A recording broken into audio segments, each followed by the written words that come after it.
विशेष समुदाय से मऊ की नगरपालिका को मुक्ति दिया जाए। बिल्कुल। आगे मुस्लिम लिखते हैं, तो मुस्लिम से नगरपालिका को मुक्ति चाहिए आपको? देखिए, से मैंने दिया है, अगर सही को सही कहना अपराध है तो मैं अपराधी हूँ। तो क्या मुसलमानों का कुर्सी पर बैठने का अधिकार नहीं है? लेकिन जब से इन सबों की छत्रछाया पड़ी है, किसकी? मुसलमान की? मुख्तार अंसारी और उनके दोनों गुर्गे, कौन गुर्गे? जो तैयब पालकी और अरशद जमाल, इन तीनों लोगों की जब 60 गांठ यहाँ राजनीतिक रूप से पड़ी है, तब से इस पूरे मऊ नगर में अमन और शांति छीन ली गई। यहाँ हिंदू मुस्लिम कराया गया, और ये सारे लोग मिल करके यही चाहते हैं कि दूसरा कोई गरीब परिवार का बुनकर का बेटा यहाँ चेयरमैन न हो। मैं तो कहता हूँ कि किसी बुनकर को उठा के चेयरमैन बनाइए। बड़े सरल तरीके से राजनीति करते हैं और विधायक भी बन गए। ऐसे में विजय राजभर को एकाएक नगर पालिका के चुनाव में इस तरह से कट्टर हिंदुत्व की एंट्री लेनी पड़ी, क्या वजह है? चुनाव में विजय राजभर टिकट की दावेदारी कर रहा है। नमस्ते, मैं अभिषेक। उत्तर प्रदेश में नगरीय निकाय चुनाव की अभी घोषणा नहीं हुई है, लेकिन नगर क्षेत्र में हलचलें तो तेज हैं कि इस महीने चुनाव होगा, अगले महीने चुनाव होगा, जल्द ही घोषणा हो जाएगा। चर्चाओं के बीच में मऊ जनपद के घोसी से पूर्व विधायक विजय राजभर ने योगी आदित्यनाथ से मुलाकात करके एक लेटर उनको दिया है, जिनमें उन्होंने मांग किया है कि मऊ नगरपालिका क्षेत्र को विशेष समुदाय और आगे लिखते हैं मुस्लिमों से मुक्ति दिलाया जाए। इस लेटर के वायरल होने के बाद अब चर्चाओं का दौर मऊ में शुरू हो गया है कि मऊ में पुनः हिंदू मुस्लिम की राजनीति चल रही है। ऐसे में मेरे साथ बातचीत करने के लिए पूर्व विधायक विजय राजभर हैं, भाजपा के नेता हैं। इनसे जानेंगे कि मुख्यमंत्री योगी आदित्यनाथ से मिल करके क्या लेटर दिए हैं और क्या बातचीत हुई है। बोलें। सबसे पहले आप सभी का हमारे यहाँ स्वागत है। आपने अभी जो बात कही है कि हमने एक लेटर माननीय मुख्यमंत्री जी को दिया है, बेशक मैंने दिया है, और आपको भी ध्यान में आएगा कि जब से नगर पालिका बनी है तब से यहाँ सीमा विस्तार का कार्य नहीं हुआ है, और वही लोग बार बार चेयरमैन होते हैं, एक वो दूसरा, एक फिर पहला फिर दूसरा, अपने में तय करके यही लोग होते हैं। और हमारा देने का यही उद्देश्य था कि जो नगर पालिका से सटे लोग हैं उनको भी नगर पालिका में आने का मौका मिले, ताकि सरकार द्वारा जो भी केंद्र या राज्य सरकार द्वारा योजनाएं आती हैं ज़्यादा से ज़्यादा लोग लाभान्वित हो सके, सबका सर्वांगीण विकास हो सके। तो आपने सर्वांगीण विकास की मांग किया है, लेकिन लेटर में आपने लिखा है कि विशेष समुदाय से मऊ की नगरपालिका को मुक्ति दिया जाए। बिल्कुल। आगे मुस्लिम लिखते हैं, तो मुस्लिम से नगरपालिका को मुक्ति चाहिए आपको? देखिए, विशेष समुदाय का मेरा आशय मुस्लिम नहीं है। विशेष समुदाय हमारा किसी धर्म के प्रति वो नहीं है। मैं विशेष समुदाय वो समुदाय है जो अपराध को पसंद करता है, अपराधी को पसंद करता है, जो बेरोजगारी को पसंद करता है, यानी जो इस शहर की गंदगी को पसंद करता है और इस शहर में भेदभाव करता है, वो एक समुदाय है। उस समुदाय को, वो चाहे पश्चिम का हो और चाहे पूरब का हो, ये दो लोग आपस में बंटवारा किए कि एक बार तुम एक बार मैं तो चाहता हूं कि कोई बुनकर परिवार का ही, कोई भी बुनकर परिवार का गरीब बेटा, क्या उसको चुनाव लड़ने का अधिकार नहीं है? उसको यहाँ नगर पालिका में बैठने का अधिकार नहीं है? आप देखेंगे वैसे तमाम सारे सभासद हमारे जो बुनकर परिवार के आते हैं, मैं तो उनके साथ रहा हूँ, उनके साथ भी यही लोग जो आज इस्लाम और मुस्लिम की दुहाई देते हैं, ये सारे लोग भेदभाव करने का काम करते हैं। और ये सारे लोग यहाँ तो हाथापाई की नौबत भी आ जाती है। मैं तो रहा हूँ नगर पालिका में, और यहाँ पूर्व के चेयरमैन रहे, उनके साथ में नगर पालिका में रहा हूँ, और वो जब अनियमितता करते थे हमारे साथ कई सारे मुस्लिम सभासद खड़े होते थे। हमारा विरोध इन दो लोगों का है, ये दो बारी बारी जो चेयरमैन होते हैं, हमारा विरोध इनका है। और दूसरा एक कहने का हमारा आशय ये है कि जो भी नगर क्षेत्र से सटे लोग हैं, भाई नगर क्षेत्र से सटे लोग हैं, आप फाटक उस पार फाटक इस पार का जब आप देखेंगे, आप उठाइए ख्वाजा जहांपुर से, ख्वाजा जहांपुर के लोग क्या हाउस टैक्स नहीं देते? ख्वाजा जहांपुर के लोग जलकर टैक्स नहीं देते? सारे नगर के जितने भी कर हैं सारे लोग देते हैं, लेकिन ये लोग सिर्फ और सिर्फ विकास अपने तरफ, अपने घर के अगल बगल। इन दोनों के घर के आसपास चले जाइए, इन दोनों का घर यानी लगेगा कि पूरी नगर पालिका का धन वही खर्च होता है। लेकिन आप चले जाइए ख्वाजा जहांपुर, आप चले जाइए भीटी, आप चले जाइए इमिलियाडी, आप चले जाइए शहादतपुरा, आप चले जाइए मुंशीपुरा, यानी जितने ताजोपुर मुंशीपुर जितने इधर के इलाके हैं वो सारे, और दुर्भाग्य है चाहे सौभाग्य कहिए कि इन सारे इलाके में सिर्फ हिंदू रहता है। तो मेरे कहने का आशा है कि सर्वांगीण विकास होना चाहिए, और पक्षपात तो वही करते हैं, और जब मैं सही बात बोल देता हूं तो उनको बुरा लग जाता है। किनको बुरा लग जाता है? वही दो लोग, वही जो समुदाय है जो मुख्तार अंसारी की विचारधाराओं से चलते हैं, जो मुख्तार अंसारी को संरक्षण देते हैं, जो अपने घरों में उनके बच्चों को, उनके लोगों को, उनके गुर्गों को उनको रख करके यहाँ अपराध बढ़ाना चाहते हैं। आप देखेंगे, जब आप पिछले 20 सालों का रिकॉर्ड उठा के देखेंगे, हमारा मऊ और यहाँ के बुनकरों का नाम पूरे भारत में था, लेकिन जब से इन सबों की छत्रछाया पड़ी है। किसकी? मुसलमान की? मुख्तार अंसारी और उनके दोनों गुर्गे, कौन गुर्गे? जो तैयब पालकी और अरशद जमाल, इन तीनों लोगों की जब 60 गांठ यहाँ राजनीतिक रूप से पड़ी है, तब से इस पूरे मऊ नगर में अमन और शांति छीन ली गई। यहाँ हिंदू मुस्लिम कराया गया, और ये सारे लोग मिल करके यही चाहते हैं कि दूसरा कोई गरीब परिवार का बुनकर का बेटा यहाँ चेयरमैन ना हो। मैं तो कहता हूं कि किसी बुनकर को उठा के चेयरमैन बनाइए ना, आप बार बार आप ही क्यों रहेंगे भाई?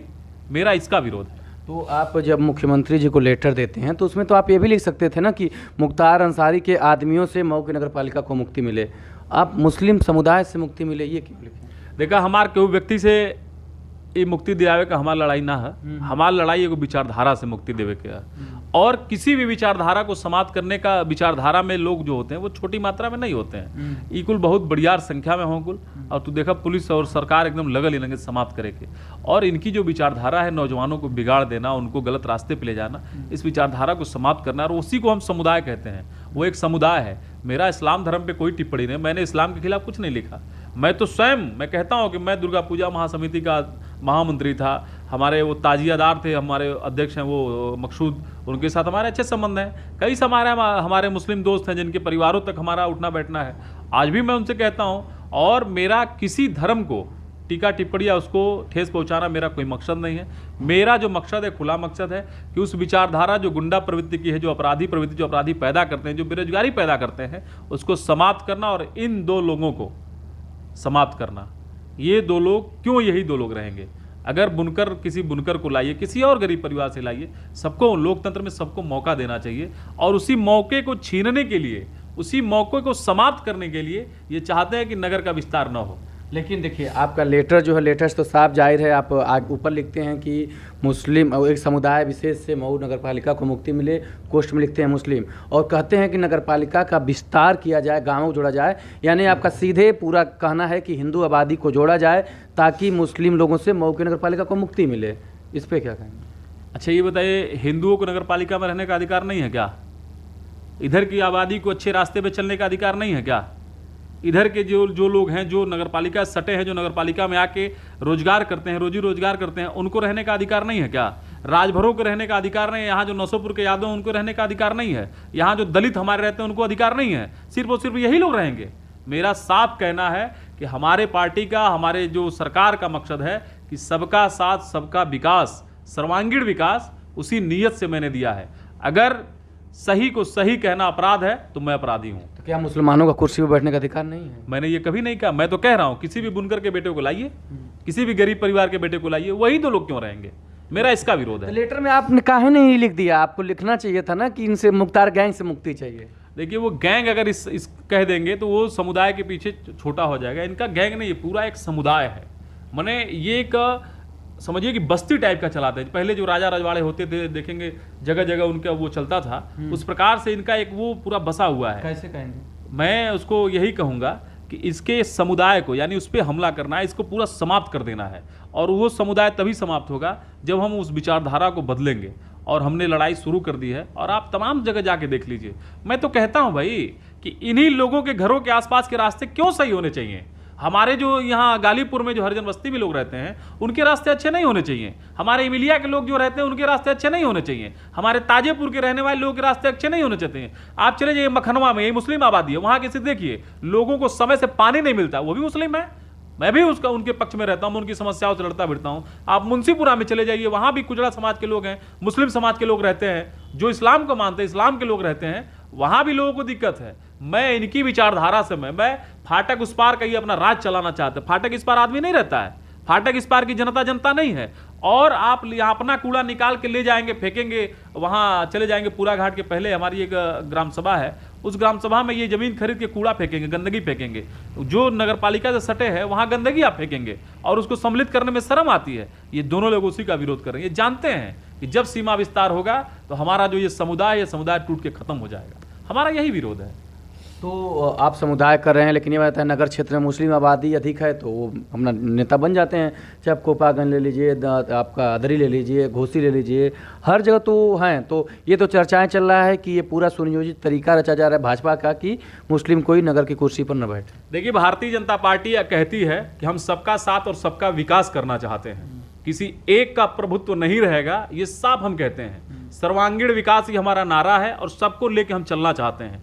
इसके लिए हमको कुछ भी करना पड़ेगा, हम सबके साथ मिलाने के लिए हम और आबादियों को जोड़ रहे हैं, ताकि हम सबका साथ और सबका विकास का जो मॉडल है हम हर नगर पंचायतों में और अपनी नगर पालिका में देने का काम कर पाएं। आप तो आबादी को शायद इसलिए जोड़ रहे हैं आपके कहने के अनुसार कि मुस्लिम कुर्सी पर नहीं बैठा है। नहीं, आप फिर वही मैं कह रहा हूँ। अब एक मैं उदाहरण दे रहा हूँ आपको। जितने भी चुनाव इस मऊ जनपद में हुए हैं, सारा चुनाव उठा के देख लीजिए, चाहे वो मुख्तार अंसारी लड़े हों, चाहे अरशद जमाल लड़े हों, चाहे तैयब पालकी लड़े हों, बूथवार में गणना बता रहा हूँ। आप चले जाइए अरशद जमाल के अगल बगल बूथों पे, जो मुस्लिम जहाँ लोग रहते हैं। आप कह रहे हैं ना कि मैं आरोप लगा रहा हूं, लेकिन इन्होंने प्रमाणित किया है। जो लोग मुस्लिम और हिंदूवाद करते हैं, ये लोग प्रमाणित किए हैं। उनके बूथों का रिकॉर्ड उठा के देख लीजिए। भारतीय जनता पार्टी का प्रत्याशी हिंदू ही होता है, और जब जब लड़ा है इन लोगों ने एक वोट देने का काम नहीं किया। लेकिन जब जब ये चुनाव लड़ते हैं, चाहे यहाँ का हिंदू राजभर हो, चाहे हिंदू चमार हो, चाहे हिंदू यादव हो, चाहे किसी भी जाति, क्षत्रिय हो, ब्राह्मण हो, चाहे जो भी हो, सारे लोगों ने, आप बूथ उठा के देखिए, सारे लोगों ने हिंदू आबादी से उन लोगों को वोट देने का काम किया। ये बताइए हिंदू मुस्लिम मैं कर रहा हूँ कि वो कर रहे हैं? तो अगर सत्य को आप कहेंगे तो इनको बुरा लगता है। लेकिन वो तो अब शुरू कर दिए हैं कि विजय राजभर हिंदू मुस्लिम फसाद करना चाहते हैं, राजनीति करना शुरू कर दिए हैं। देखिए, जब मैं आज से 5 साल पहले मैं दुर्गा पूजा महासमिति का महामंत्री था। दुर्गा पूजा, आपको मैं बता दूं कि पूरे जनपद की दुर्गा पूजाओं या धार्मिक कार्यक्रम जितने होते हैं, सबको संचालित करने का दुर्गा पूजा देखती है, उसको संचालित कराती है और प्रशासन से तालमेल बना करके सब लोगों का त्यौहार मनाती है। एक बार दुर्गा पूजा और ताजिया एक ही साथ पड़ी थी और लोगों में बड़ा संशय था। 84 में दंगा उसी पे हो गया था और ताजिया और दुर्गा पूजा एक साथ हुई थी। सारे, उस समय मैं महामंत्री था, सारे लोगों की निगाहें मेरे ऊपर टिकी थी कि विजय राजभर उस समय क्या फैसला लेगा। और उस समय हमारी सरकार भी नहीं थी, भारतीय जनता पार्टी की प्रदेश में सरकार भी नहीं थी। लोगों के मन में यह संशय था कि क्या होगा क्या होगा, और यही दोनों चेयरमैन अपनी राजनीति को वो करने के लिए लगे थे कि हम कैसे बवाल करा दें। लेकिन मैं आपको और इस नगर के वासियों को मैं बताना चाहता हूँ, क्योंकि इस बात को कोई नहीं जानता, कि हमारे जो मुस्लिम समाज के जो ताजिएदार लोग थे, उनके और हमारे बीच जो समझौते होते, उस समझौते पे हम लोगों ने बड़े ही हर्षोल्लास के साथ वो दोनों त्यौहार एकदम बिना किसी पाबंदी के हमने मनाया था और बखूबी मन गया था और कोई किसी प्रकार का दंगा नहीं हुआ। तो इसी बात पे हम आते हैं। विजय राजभर की चर्चा ही चलती है कि विजय राजभर बड़े शांत स्वभाव के हैं, न कि कोई टिप्पणी ऐसा करते हैं कि किसी को ठेस पहुँचे। बड़े सरल तरीके से राजनीति करते हैं और विधायक भी बन गए। ऐसे में विजय राजभर को एकाएक नगर पालिका के चुनाव में इस तरह से कट्टर हिंदुत्व की एंट्री लेनी पड़ी, क्या वजह है? चुनाव में विजय राजभर टिकट की दावेदारी कर रहा है। देखिए, अगर सबका साथ, सबका विकास, सर्वांगीण विकास करना अगर कट्टर हिंदू की पहचान है, तो मैं गर्व से कहता हूं कि मैं कट्टर हिंदू हूं। अगर बुनकरों की बात करना, गरीबों की बात करना, सबकी बात करना, इस्लाम की बात करना, सारे लोगों की बात करना, अगर कट्टर हिंदू है तो मैं कट्टर हिंदू हूं। और लोग जो ये आरोप लगा रहे हैं, मैं बताया कि ये राजनीतिक डर है। इनको डर है कि जब ये विस्तार होगा तो हमारा जो है पद चला जाएगा, और उनकी पद की लालच है, पद की लालसा है। इस पद के लालसे में ये लोग पड़े हुए हैं। और जो लोग हिंदू मुस्लिम की बात करते हैं, जिनकी भी बात आप उठा के देख लीजिए, पूर्व में जब उनका इतिहास खंगालेंगे तो ये कई बार तो देशद्रोह के मुकदमे में लोग फंसे हैं। उसका जवाब क्या है इन लोगों के पास? उस पर भी जरा इन लोगों से पूछ लीजिएगा। भारत के नक्शे से कश्मीर को गायब कर देना, ये कहाँ का समाजवाद है? कौन कर दिया? अब यह आप पूछिएगा ये कौन समाजवाद है? यही दो लोग हैं। इन लोगों से पूछेंगे, ये दो लोग बताएंगे। तो मेरा ये कहना है कि जिस प्रकार से चल रहा है इसको चलने दिया जाए। मैंने मऊ नगर पालिका, मैंने कोपागंज, मैंने कुर्थी जाफरपुर, मैंने अदरी और मैंने घोसी और अमिला, इन सारी नगर पंचायतों के साथ मऊ नगर पालिका का विस्तार किया है, ताकि उन सारे समुदाय के लोगों को नगर में रहने का मौका मिले और सरकार द्वारा चलाई जा रही योजनाओं का लाभ मिल सके। विजय राजभर नगर पालिका का चुनाव लड़ने जा रहे हैं, भाजपा के बैनर तले माना जाए। देखिए, भारतीय जनता पार्टी ने मुझे इस प्रदेश की सबसे बड़ी पंचायत में पहुंचाने का काम किया, और भारतीय जनता पार्टी ने मुझे जो दे दिया, अब दूसरा कोई नहीं दे पाएगा। ये नगर का चुनाव हमारा कोई भी कार्यकर्ता लड़ेगा, वो कमल का फूल सिंबल लेके आएगा, वो सिंबल चुनाव हमारा लड़ेगा। यहाँ व्यक्ति की कोई पहचान नहीं। हमारा संगठन इतना बड़ा संगठन है, हमारा एक बूथ का अदना सा कार्यकर्ता भी यहाँ चुनाव लड़ सकता है। तो हमारा कोई भी कार्यकर्ता चुनाव लड़ेगा, हमारी ऐसी कोई इच्छा नहीं है। तो चलिए, आप अंत में चलते हैं। मुख्तार अंसारी की बात कर रहे थे, और जिस जाति से आते हैं उस जाति के नेता हैं ओम प्रकाश राजभर। वो कभी कहते हैं कि मैं मुख्तार अंसारी के करीबी हूँ, कभी मुख्तार अंसारी के पास चले जाते हैं, कभी बीजेपी के पास चले जाते हैं। तो अब तो वो बीजेपी के करीब जा रहे हैं ओम प्रकाश राजभर, क्या कहें? अभी माननीय मुख्यमंत्री से मिलने गए थे, आप उसी पे शायद कहना चाहते हैं। तो माननीय मुख्यमंत्री से जो मुलाकात है वो सबके लिए होती है, सारे लोग मिलकर के अपनी बात कह सकते हैं। उन्होंने ट्वीट किया था, फेसबुक पे भी लिखे थे कि हमारा छड़ खाती बात करेगा लनी। अब वो आरक्षण खातिर बात नहीं करे गए वहाँ, वो अपने आरक्षण खातिर बात करे गए वहाँ। अब उनके समझ में आ गया कि अब उनके आरक्षण के बहुत जरूरत है, ठीक, उनके माने पर्सनल उनके जरूरत है। अब उनका पार्टी देखा, पार्टी के लोग कही कि वो इधर भागा था, कि उधर भागा था, तो आरक्षण के चक्कर में गए हो। उनका आरक्षण कैसे बचल रहे आ जल्दी हमके लगा तो परिणाम भी उनके आरक्षण के मिल जाए था। तो ऐसे हम बात करती तो जन बात करत हुआ कि एक तरफ बात करत हुआ कि मुख्तार अंसारी से मऊ के मुक्तियों चाहत है, बीचे मुस्लिम करके या फिर मुख्तार अंसारी के कोट करत हुआ, वह तोहरे पार्टी करने बड़े बड़े नेता उनके सुरक्षा देता, पार्टी सरकार में ले जाती है। नहीं, कहीं ऐसा कोनो बात ना है, कहीं हमारे पार्टी के लोगन के, मुख्तार के लोगन के कहीं देखबा पूरे प्रदेश में देखला बाबा का ऐसा ना कि पूरे मुख्तारे ना, जे भी अपराधी है और जे भी गरीबन का सामाजिक तौर से और सरकारी संपत्ति का नुकसान करी, ओकर भरपाई होके करे के पड़ी। और इतना अमन चैन हमारे जीवन काल में कभी ना रहे। ओम प्रकाश राजभर मुख्तार अंसारी का आदमी हो कि ना फली? ओम प्रकाश राजभर तो अपने मुँहे कहला कि हम उनका दोस्त हैं। उनके तो सरकार सुरक्षा दे दिले हो। नहीं, सरकार सुरक्षा पूरे प्रदेश की दिले है। सरकार मुख्तार अंसारी की भी सुरक्षा दिले है, सरकार उनके भी सुरक्षा दिले कि सुरक्षित कोर्ट में आवे और सुरक्षित जेल चल जाए। ये पूरे प्रदेश का सुरक्षा की जिम्मेदारी, चाहे यहाँ का वो सियार होके, चाहे बम्बिलार होके, चाहे चूहा होके, चाहे अपराधी होके, चाहे जे भी होके, मानो यानी पूरे प्रदेश का जिम्मेदारी बाबा के ऊपर, और बाबा और जिम्मेदारी के बखूबी निभावत हैं। ओम प्रकाश राजभर चर्चा डाल था कि पार्टी में भी आ जाता हूँ गठबंधन में। भाई उनका स्वागत, अपन पार्टी तोड़ के हमन के पार्टी में चलिए, हम तो चाहते हैं आ जाए वो। एक पहले भी बात बोला, अपने पार्टी खत्म करके हमारे पार्टी में मुख्तार अंसारी को ले ले वालों पार्टी नहीं, मुख्तार अंसारी के किसी पार्टी में ले लेवल जाए, ओम प्रकाश राजभर के पार्टी में ले लेवल जाए। वो तो ओम प्रकाश का आदमी है, वो कहला हमार दोस्त हम। अच्छा, वो कहला हमार दोस्त हम। जब ओम प्रकाश का पार्टी टूटी तो सब कार्यकर्ता भी टूट के खत्म हो जाइए ना, सब उनसे मुक्त हो जाए। मतलब मुख्तार अंसारी टूट जाए, टूट ही गए हम, आप क्या चाहिए। तो चलिए बात को यहीं ख़त्म करते हैं। और वीडियो कैसा लगा कमेंट करके, लाइक करके और शेयर